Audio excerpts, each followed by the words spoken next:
Today we have the privilege of hearing our sermon from Lynette Pullen. Lynette has long been an active member and participant in our church. She is the mother of two children, Harmony and Zion. Her spouse is Shelley, and they've all been a part of our church for a long time. Lynette is one of our worship singers, and so you see her up here often in a singing capacity. She also writes some of our daily meditations for Be Still and Know, which many of us read each day along with a scripture passage. And because what she writes is often so deep and thoughtful and stretches us, as we were thinking of who should bring the word today, Lynette's name came to mind, and we're just so grateful that she is going to speak for us today. You will be blessed. Let's lift her up with our encouragement and our support. Thanks, Dad.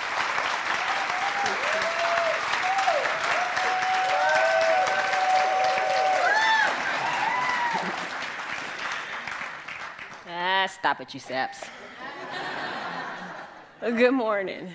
I had such a wonderful time worshiping this morning. It's nice to be able to sit through two services of that. I was so blessed by the music. Like Jeff said, a lot of times I'm in the choir and I love singing, but it is something about receiving that and hearing that was so moving. So thank you to the worship team and music ministry. That was really awesome. But I will tell you, I was not always that way. I didn't always want to worship the Lord. I didn't always feel invigorated by worshiping the Lord. And I want to share with you how I went from my journey from surviving in the world to thriving in the world and helping me to learn to love and worship the Lord. But first, I want to tell you about her. This is my baby, Daisy.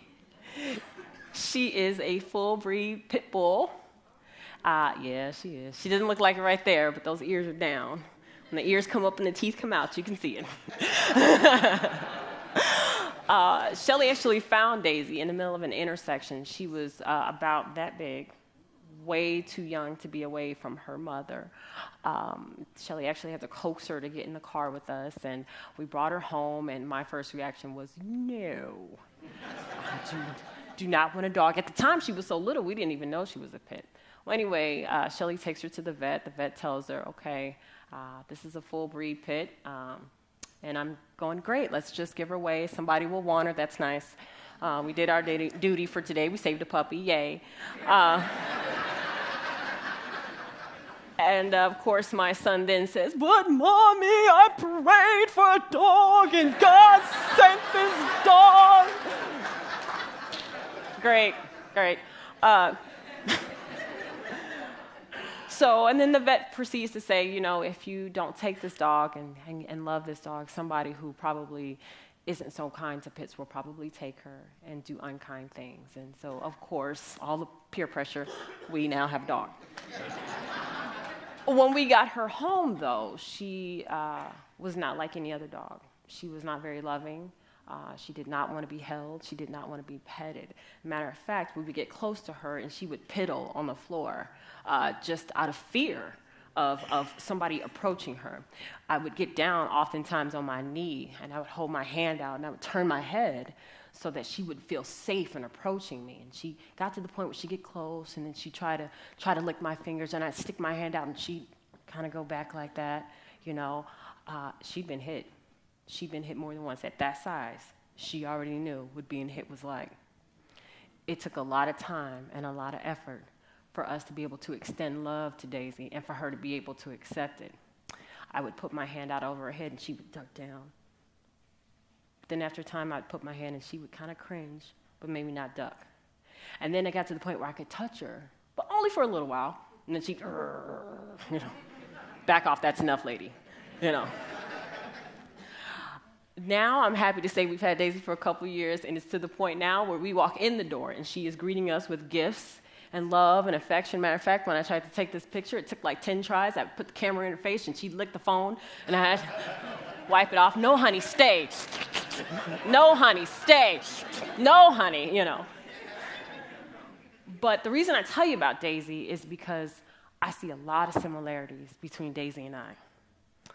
I come from a very dysfunctional family. I was abused from as early as I can remember, emotionally and physically. I knew at a very young age when that hand reached out that that was not a friendly hand. I cringe when people come towards me. And because of that, I developed a sense of rejection and aloneness and isolation, thinking I've got to make it all on my own, all by myself. I was raised in a Muslim home. My parents are Muslim. They sent me to a Catholic school. And one of my really good friends down the street was Jewish. So as a kid, I was real confused. And growing up, I really didn't understand God. One day, I was cleaning my house, my apartment, and I could hear God asking me, do you love me? And what do you say when the Lord says, do you love me? Yes. Who's going to say no, right? So I'm vacuuming. Do you love me, Lynette? Yes. Yes. I'm doing the dishes. Do you love me, Lynette? Of course. You know. I'm vacuuming. Lynette, do you love me? Of course. I'm driving down the street one day, and he asked me again, Lynette, do you love me? And finally, I answered truthfully, no. No, I don't know. I don't love you because I don't know you. I don't know who you are. I don't understand you. I've been taught to say I love you, but I'm not really sure who you are. And I could hear God say back to me, but I love you. So why don't we work on together, you getting to know me and you getting to accept my love? So that's what I want to tell you about today. How I went from surviving to thriving with the love of the Lord. I had a lot of questions about it. I thought to myself, what does the love of the Lord look like? My perception of love wasn't so hot from all the examples I had in my life. I thought, how do I learn to accept it? I'm kind of like Daisy. When people reach their hand out to me, I recoil. I'm expecting pain. I've been conditioned to anticipate pain when someone reaches out to me. And then how does God's love help me to thrive in life instead of just survive? Somebody once told me, Lynette, I could put you in the middle of the jungle with a knife and a match, and you come out just fine. But if I put you in a mansion with maids and everything you need, you would know what to do with yourself. You don't know how to just thrive. You don't know how to just make it.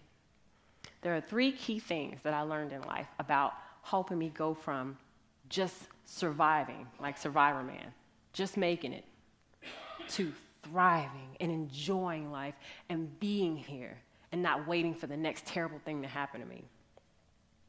First thing I learned is perception is everything. Everything. Perception about God, what you feel about God, how you look at God, how you visualize God.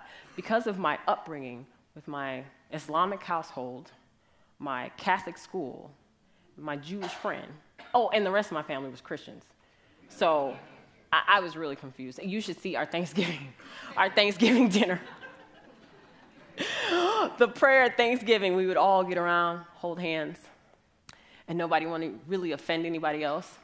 So there was like the one person who wanted to make the general prayer, and they would accidentally say Christ. And so then the Muslim part would start talking in Arabic, kind of overcasting that. And then they would get a lot of, Holy Jesus, pray in the Lord. And it was like a battle. And the kids are thinking, we just want to eat, So my visual perception of God was very different than what I thought. I had a couple things I thought I had, the all-seeing eye. That actually is a constellation. I think it's called the Helix Nebula. But I had that whole perception of the all-seeing eye in outer space that's constantly scanning and looking for me to do something wrong. What am I doing wrong? That all-seeing eye that's down and beaming on me. And then there was the other perception of the whole, the guy with the beard in the heavens with the gown looking very regal and holy. And is that God? And am I made in the image of God? Because we don't look alike. I'm a little confused.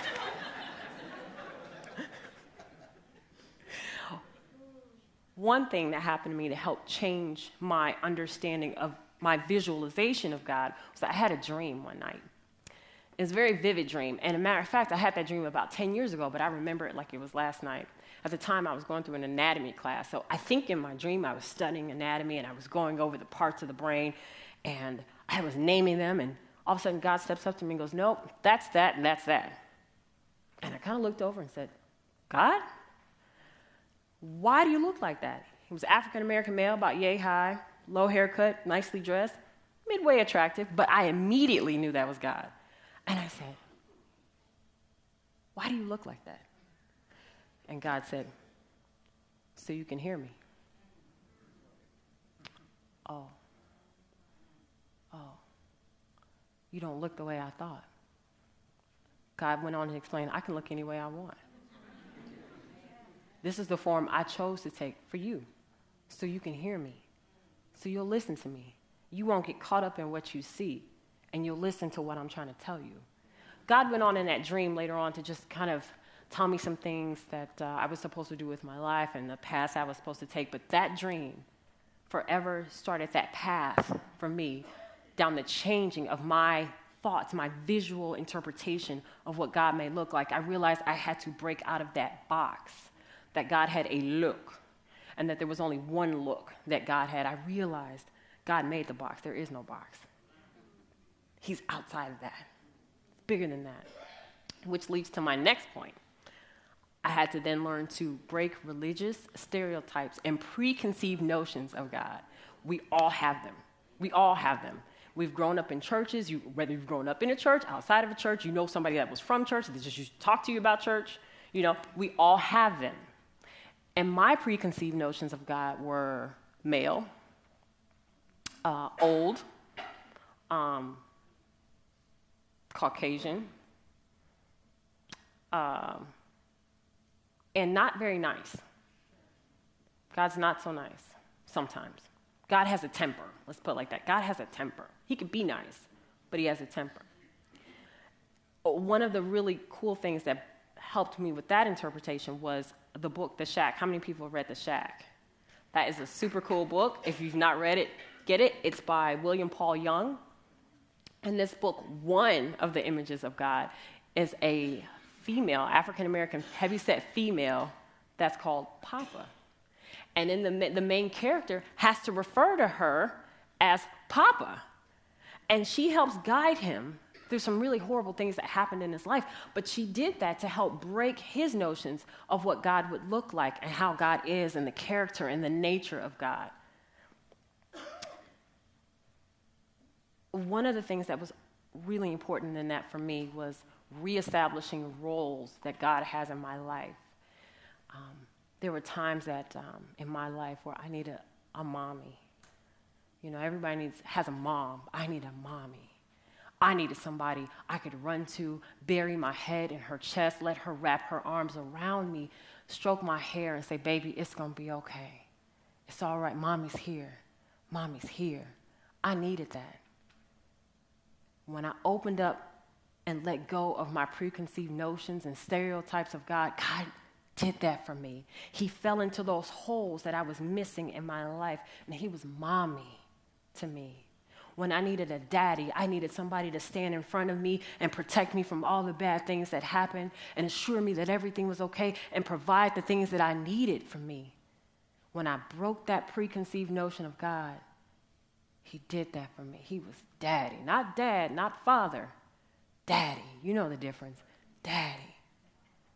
Somebody I can grab his leg and hold on to and say, Daddy, protect me.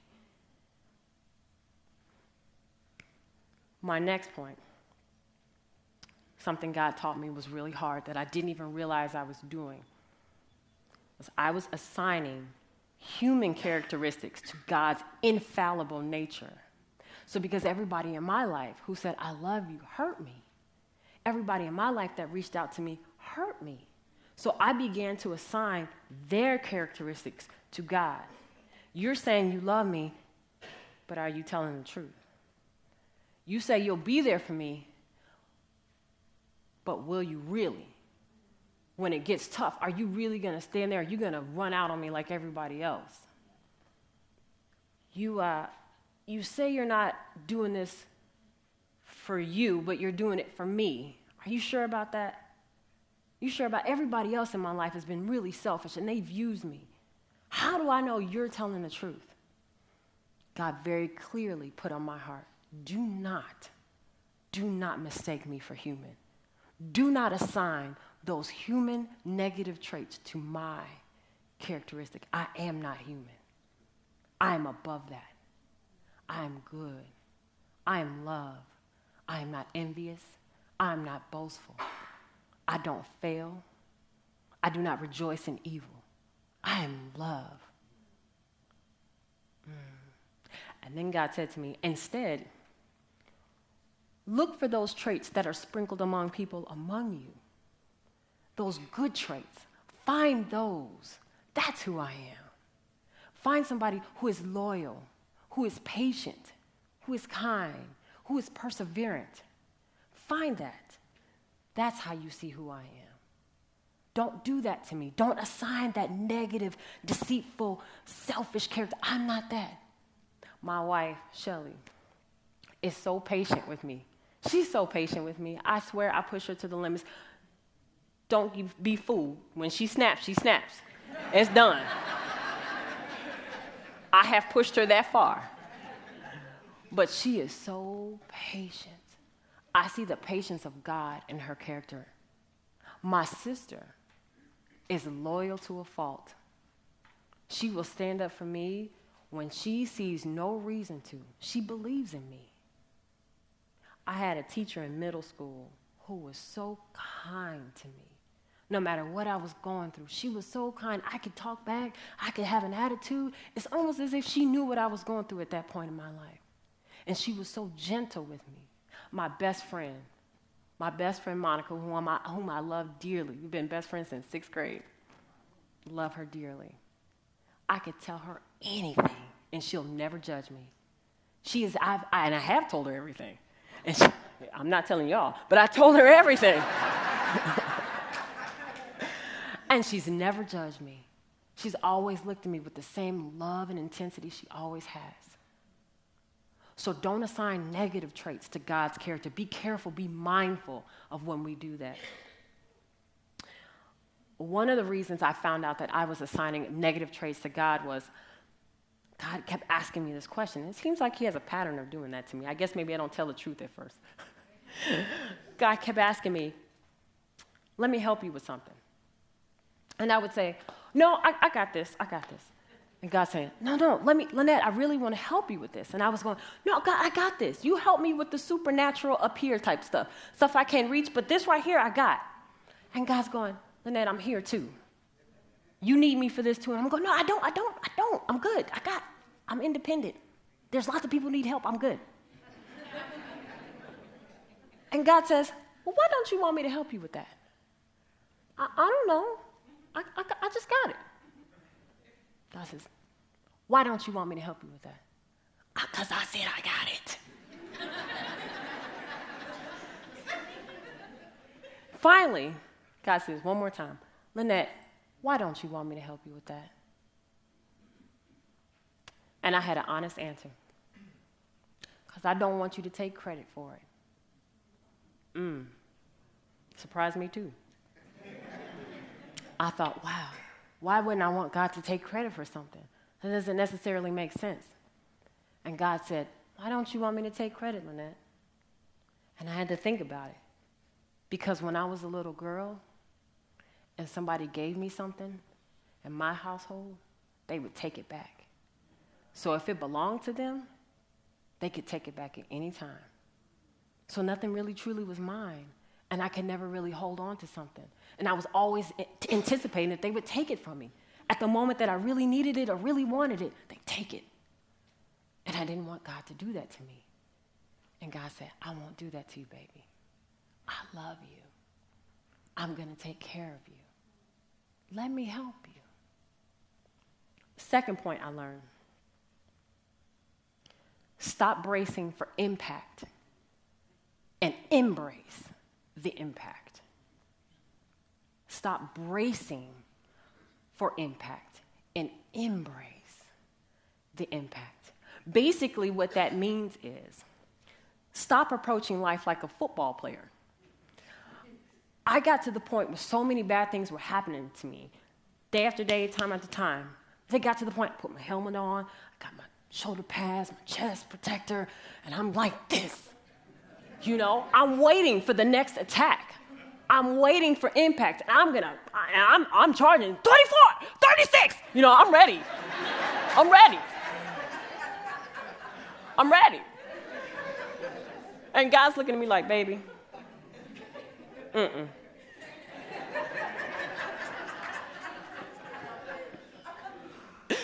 Take off the helmet. Put down the chest guard. It's okay. It's okay. I'm here. Stand up. I'm here. Open your hands and get ready. I'm going to bless you. Not that bad things are not going to happen. Bad things happen. It's okay to plan for the worst. Get life insurance. I'm not telling you don't do that. You know? It's okay to plan for the worst, but hope and anticipate and expect the best, because that's what God has for you. Bad things will come. They've been there since the beginning of time. They're always going to happen. They are always going to happen. You choose what you focus on. You choose what you look for. You choose. I was choosing to focus on the negative. I'm not saying once I found God and understood the love of God that those bad things didn't happen. They happened. But boy, did I fly above it a whole lot better, knowing and living in God's love. The next one, relish in the luxury of God's love. When I first found out that Shelly actually loved me and that we were together and she loved me, boy, you couldn't tell me nothing. I walk different. I talk different. I act different. I dress different. I'm like, yeah. There was a certain confidence that comes like, yeah, I'm loved. You know? Somebody loves me. And I think that's what a lot of the gay pride and parades and all of that is about. It's about, I don't feel loved, and I want to celebrate who I am and acknowledge who I am and say I'm worthy of love. So walk like you're doing the parade every day. You loved by God. Hey, how you doing? You know what I'm saying? Every day. Sorry, this happened in the first service too. Apparently my ears are too little to hold on to the little microphone. Maybe that's why I have a problem listening to God. That's why he has to ask me things over and over and over. Did you hear me?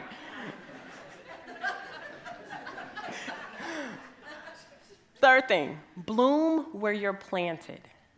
Bloom where you're planted. We are all planted in different areas, different situations, different environments. Some of us are born with a silver spoon in our mouths, with tons of money, lots of resources, plenty of love, and it's all good. But those people have problems too.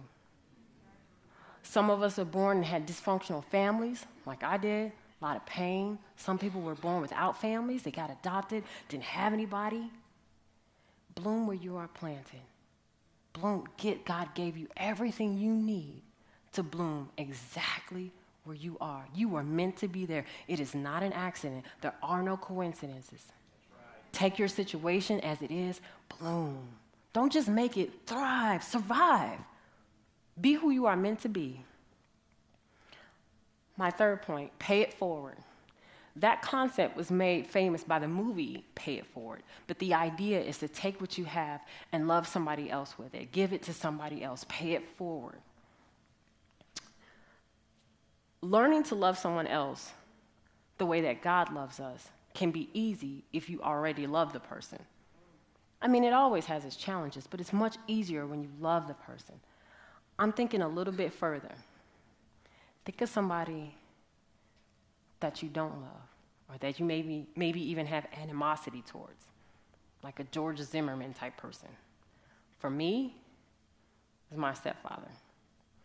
Let me tell you about an opportunity I had to pay it forward and how blessed I was to be able to pay it forward. Recently, my stepfather was sick. He had a bowel obstruction. If you don't know what that means, that's something in your intestines that's blocking the flow from top to bottom.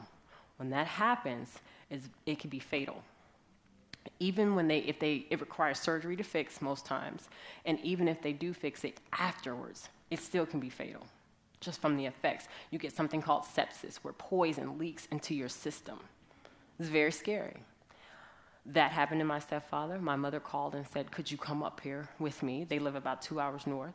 Could you come up here with me? I need some help. Okay.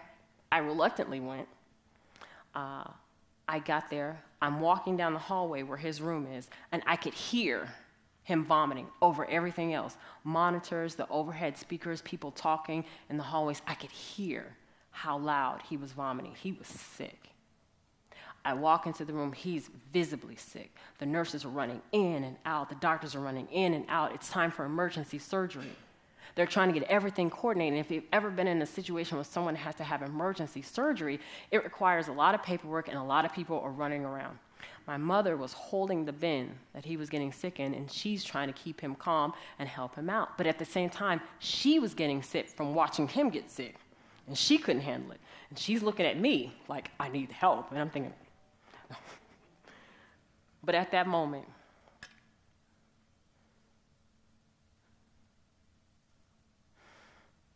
I chose to be somebody different.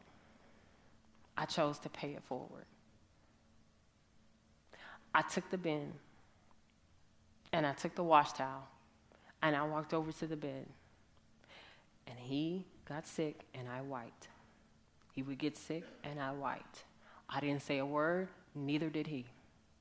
My mother stepped out the room to go sign papers and do things to get him ready, and he continued to get sick, and I continued to wipe. When he was finished, he looked up at me, and he looked dead in my eyes, and I saw confusion. Who is this girl in front of me? This is not the girl I beat down. This is not the girl whom I hurt. This is not the girl whom I tried to break. Who is this girl in front of me? And I saw in his eyes pain. I saw a little boy. I saw he was hurt. He was just like Daisy. He's just like me. Somebody hurt him too. Hurting people hurt people. He's just like me. And something that was bound in me that I didn't even know was bound was broken instantaneously that day when I paid it forward. Lastly, be the change you want to be. It's a paraphrase quote by my favorite, Mahatma Gandhi. Basically, what that means is, you want to be loved? Love somebody else. You need kindness? Be kind to somebody else. You need somebody to be gentle with you? Be gentle with somebody else. So I'll go back to my original question. What's love got to do with it? Absolutely everything. Amen. Thank you.